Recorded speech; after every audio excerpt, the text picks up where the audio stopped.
New tonight, the town board in East Aurora has decided the fate of two Main Street homes, one of which belonged to Fisher Price founder Irving Price. A business owner wanted to demolish these homes to expand. But tonight, the town board said not so fast. News 4's Emily Gugames is live in East Aurora with the very latest. Emily? Well, the East Aurora Village Board voted unanimously to save the Irving Price home and the one right next door at 253 Main Street by approving the historical landmark status.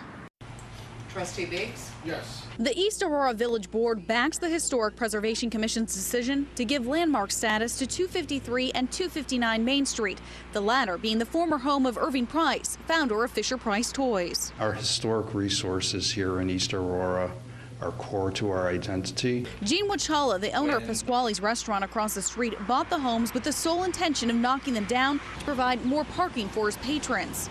We've been in this village for 30 years, okay, 15 of which we've had parking issues.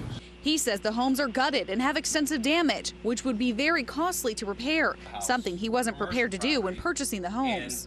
If they were inside the house and took a close look at it, it needs a lot of work. But the board says Wachala should have done his research. People who buy a home near an airport and they want something done because jet planes make too much noise.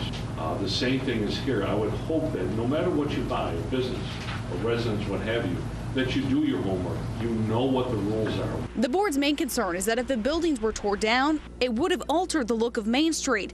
They didn't want to risk East Aurora losing its historical charm. What makes East Aurora special is our historical character. That's why people love it here. And I think tearing down these buildings would be a move towards losing what sets us apart. There isn't a parking problem. People have to get out and walk. You go to the Cheesecake Factory at the mall, you have to walk probably farther to get into the restaurant than you do to park on Main Street and walk to Pasquale's. Wachala's lawyer says the board still hasn't acknowledged their demolition request from earlier this year, instead bypassing it to put the historic landmark status into place. I wouldn't foreclose the possibility of a legal challenge at this time.